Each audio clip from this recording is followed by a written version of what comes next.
In this video, we are going to be looking at the top 3 generative activities that you can engage in for transforming your brain and transforming your life.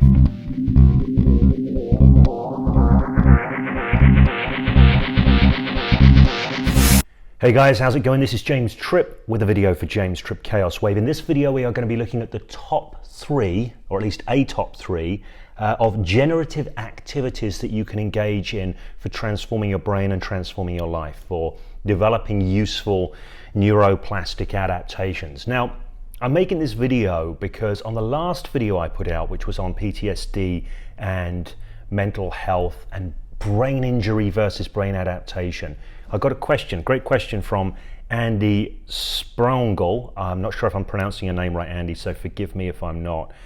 Andy asked, great video as usual, James. Can you share some of your top ideas / examples of generative activities to engage in that you mentioned might be helpful? Now, this phrase, generative activities to engage in, it was something that just kind of tripped off my tongue when I was doing the video, but it comes from a place. Whenever we speak from our worldview. We cannot help but do that. And part of my whole trajectory in life has been around self-transformation, self-development. I wanted to change the way I experienced the world, the way I showed up, the way I engaged, the difference that I could make in the world. I've been doing this for absolutely years. So I really come from a self-development frame. And I'm interested in generative activities as a rule, things that we can engage in that make differences to ourselves, to our lives, to all of this kind of thing. So this is what we're going to look at in this video. Now, before we get into this, there's something I want to mention in the framing for this video. It's that I'm a self-development guy. I've spent a long time exploring self-transformation, but for the last 2 years, I've been working with an organization called Rock to Recovery. I've just stepped back from this just very recently to work on some other projects, but I've been working with an organization in the UK called Rock to Recovery, working with military veterans, helping them transcend PTSD, other mental health issues, and move on with their lives, creating the next phase of their lives.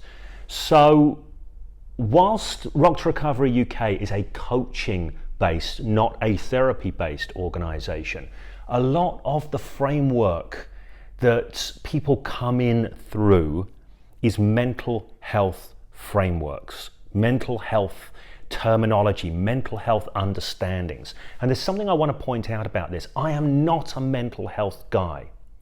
I'm a self-development guy. When I work with myself, when I work with others, I'm working with skills and understandings, not health. So much, I personally believe that so much of what gets labeled as mental health would be better labeled as mental skill. I think mental health is a poor frame for a lot of what's going on with people, and a lot of what is going on with people can be changed simply by assisting them in developing certain understandings and certain mental skills. So I'm mentioning this up front because some of the people coming to this video will be coming in through a mental health reality tunnel.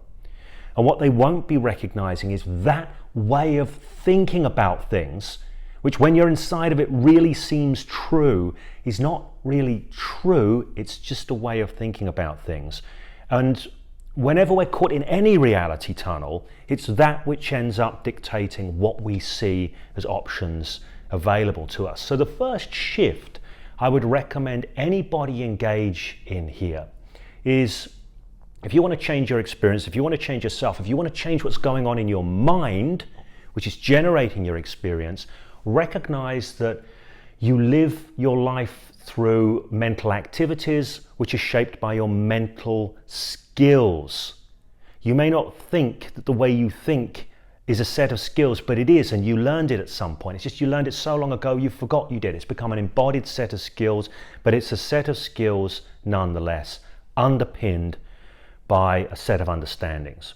So for those coming into this video through that mental health frame, that's my sort of caveat, that's my warning here. Some of this may or may not be jarring for you because it's going to be coming from a different way of thinking, a way of thinking grounded in mental understandings and mental skills, not mental health. So that's the first thing I want to say. So I'm going to share 3 generative activities. But before I do, there's an understanding that I want to share first. The understanding I want to share first is that simply people can change. We are not what we are what we are becoming. In mainstream psychology, this is talked about as having a fixed mindset versus a growth mindset. A lot of people, it's a very prevalent idea in our society. Indeed, it is where I came from. I lived in this reality tunnel for a long time. The old, a leopard cannot change its spots. We are what we are how we are. So we've sort of got a personality, we've got a character, we've got a set of attributes. That is us. This is called a fixed mindset. It's very prevalent in our society. People think of attributes, talents, abilities that are somehow innate. And the research from mainstream psychology demonstrates this is really quite a debilitating mindset to get caught up in. Because unconsciously, why would we try and change what we are? There's no point trying to change what we are. You cannot change, water into wine or lead into gold. You cannot change what you are, right? If you subscribe to that reality tunnel. But this is not how human beings really work. When you came into the world, with a set of default reflexes and these sort of things, and maybe certain tendencies and this kind of thing, but you are a human being. The vast majority of your habits, your patterns of engagement, they are learnt. They are learnt behaviors. I mentioned this in the last video, that even a lot of the experiences that people have as a result of what are called in the mental health model psychological trauma, they're learnings, they're adaptations. They're just our brain going, right, don't do that again, don't do that, stay away from that, stay away from that. We have learned, we have adapted, we have grown, we have become. Think about this, if you're watching this and you've got some kind of issue that you may label as a mental health issue that once was not there, well, you changed. And change is the nature of who you are and how you are. And when you lean into this and when you embrace this, when you recognize this, my goodness, I'm just a collection of patterns of mental and physical behavior that are largely learned. You can change them, you can modify them, right? You can work on your psychological game just the same as you can work on your tennis game, your piano game, any game you choose, your negotiation game, your sales game, anything in life you can look at as a game, okay? Your personal mastery game, you can spend time with that and develop that. We're going to be coming to that very shortly. So that's the first understanding I want to put in place before we get into this sort of top three, or I say top three. The truth of the matter is there's hundreds. I could do a top 100, I could do a top 200. This isn't the top three, this is a top three. Generative activities, things that when you spend time with them or when you do them regularly, they will help you in developing your psychological skills game, your personal psychology game, your personal mastery game, whatever it may be. It will help you if you're in a position where you feel like life's been on top of you. It's going to help you get back on top of life, get back on top of your own mind, and get back in the driving seat of things. So the first activity I'm going to share with you now is the activity or the practice of equanimity. The practice of equanimity. Equanimity simply means stepping back from judgment. It means accepting the nature of things as they currently are, rather than struggling against them, cursing them, castigating them, complaining about them, just generally being in struggle. So if you think about it, judgment is a practice or an activity in and of itself. We judge things, and when we judge things, we're not merely evaluating them. We are sort of almost like a judge in a court. We're saying guilty or not guilty. And one of the things that we tend to judge is our own behavior, our own minds, our own selves. We can be incredibly self-judgmental, self-critical, self-flagellatory, I'm such a terrible person, why do I keep screwing up this road, what the hell's wrong with me, other people don't seem to have this problem, this kind of thing. This kind of thing is a doing, not a happening.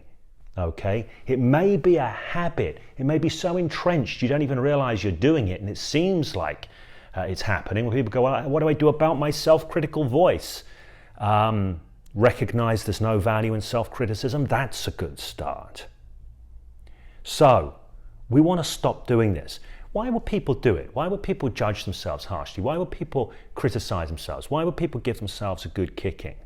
Well, I think it's learned behavior. I think people pick it up as being some sort of behavioral correction tool. If I'm harsh enough with myself, if I'm hard enough on myself, maybe I'll change it. Well, let me ask you, has that ever really worked? Has it ever really worked? I doubt it. I seriously doubt it. Nobody ever really changes themselves by criticizing themselves, by hating on themselves, by giving themselves a good kicking. They don't. The reason being is, in order to transform ourselves, we have to be willing to be with that we wish to transform. And we cannot be with that we wish to transform when we're struggling against that we wish to transform. Okay, so this is an important thing. What you cannot be with will not let you be. Learning to be able to be with, be neutral with, step back from judgment, recognize, yeah, we're all flawed human beings. We're all capable of screwing up in a variety of different ways. Welcome to the wonderful human race. Here we are.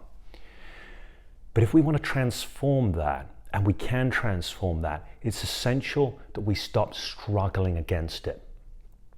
If you want to recreate yourself, you have to work with what is in order to steer what is becoming, to shape what is becoming. If you are going to make a pot out of clay, you have to accept the nature of clay. If you try and judge the clay and say, what's this piece of dirt? I can't do anything with this lump of dirt. I need some Lego to build what I want to build.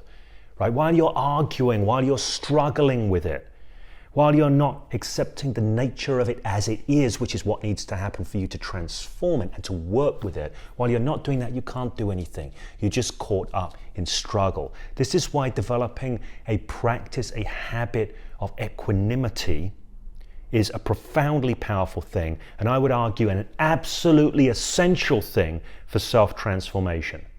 So when I'm working with clients, helping them make changes in their lives, helping them adjust their personal psychology, this is one of the things I always like to root out really early. Some people do it more than others, but I want to get that off the table. I want to get people to understand how this is the last thing that's going to help them transform themselves. What they need instead is to be able to be with what they wish to transform and to be a genuinely good friend, ally, coach, and supporter to themselves. Rather than bringing hate to themselves, really ideally they need to bring understanding, compassion, maybe even love, if that's not too big a step, which once upon a time it was for me. That's why I mention it here. So equanimity, practice number one.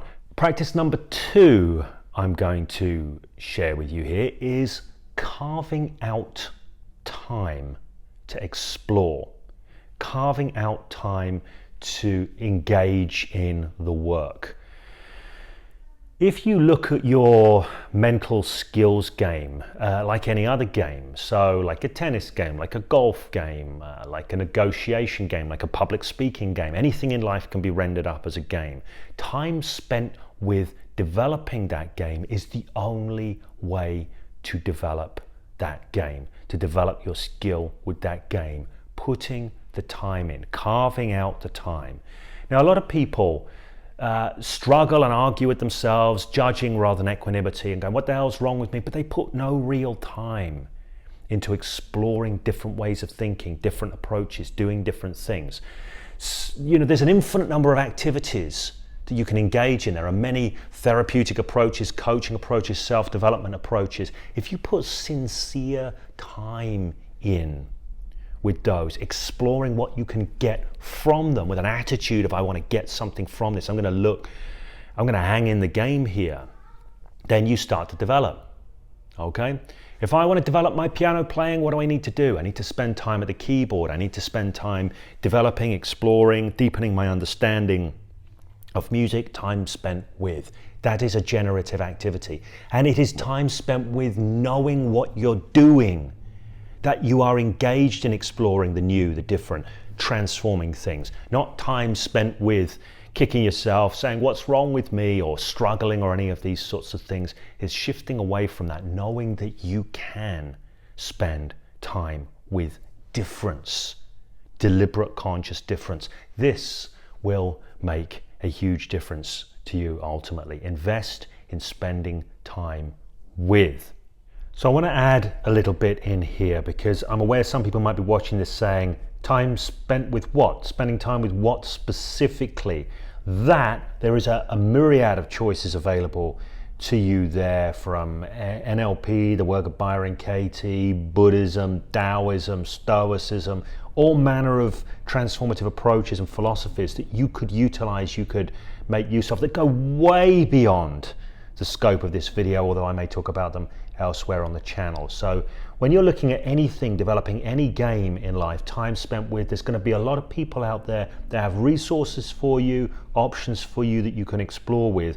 The main thing is going into that, spending quality time with the right kind of attitude, being with exploration and development in the area that you want to explore and develop. So the final generative practice that I want to share with you now is something that I've been doing for absolutely years and continue to do, and it's a real powerhouse for me. And it is not an obvious thing, it is not an intuitive thing, but it is a phenomenally powerful thing. And it is called speculative semantic modeling. Now that's quite a technical sounding term, so I'll unpack that for you in a moment, what that means. But it's essentially based on the understanding that we do not live in the world as it is, but we live in the world as our mind is making it up to be, according to our understandings of things, our deep conceptualization, according to a deep psychological map of what is or isn't so that we carry.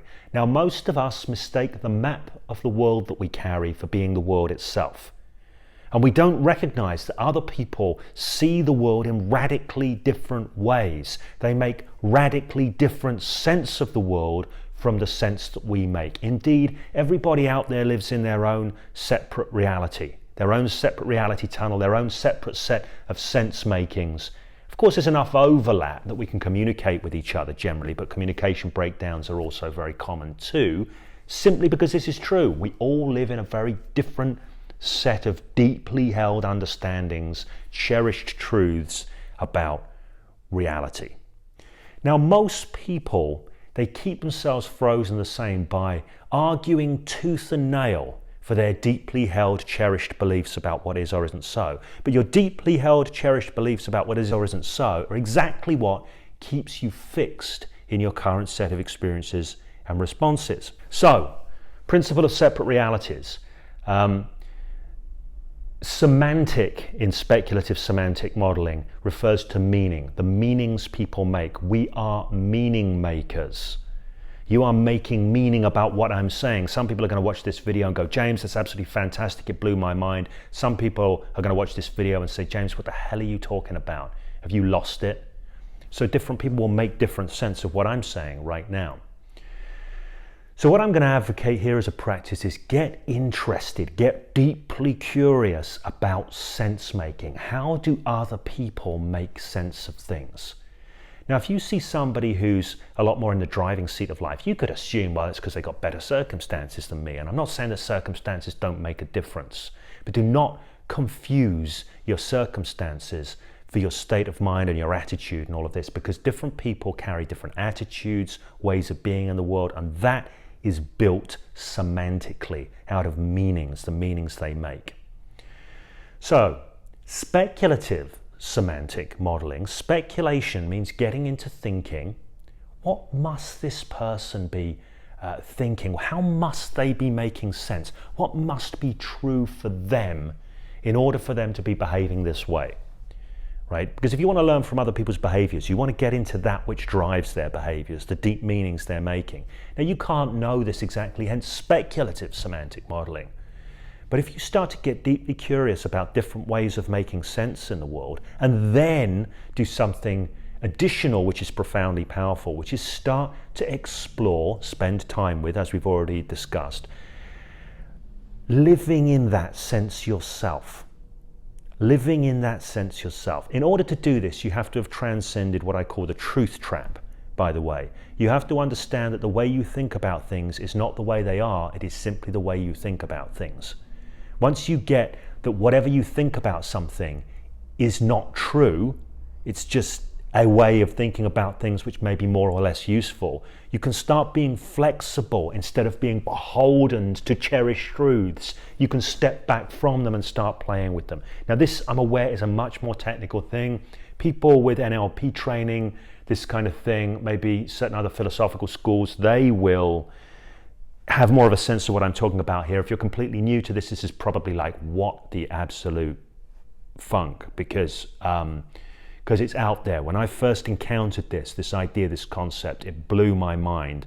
But ultimately, exploring it more deeply changed my life. So if you want to get into that, if you're there at the moment, you're watching this, maybe you haven't really been in the driving seat of your own experience. Maybe you've been considering yourself as having mental health issues rather than seeing it as about mental skills and looking to where you can develop your mental skills. If you are looking to develop mental skills, skills of self-transformation, there's a lot of options for you out there in the world.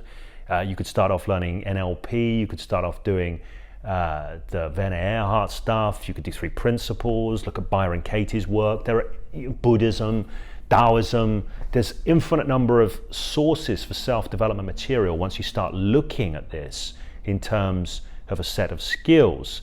I will mention that I have my own program, which is Self-Hypnosis and Personal Alchemy. It will be remiss of me not to mention that. I'll put a link around here if you want to find out about that. But I will warn you ahead of time.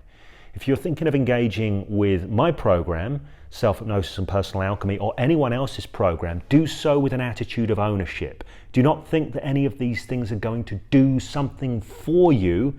Think about how you are going to grab these things and use them in developing your own personal psychology. Okay, so this has been a very rich video, I'm aware of that. If you liked the video, give it a thumbs up. If you have any questions about anything in this, or maybe different perspectives, you can make use of that comment section below. And if you're looking for more rare, rich perspective on using your mind to shape your life, make sure you subscribe to James Tripp Chaos Wave, hit the notifications bell so you get all future videos, and that way we get to continue this conversation.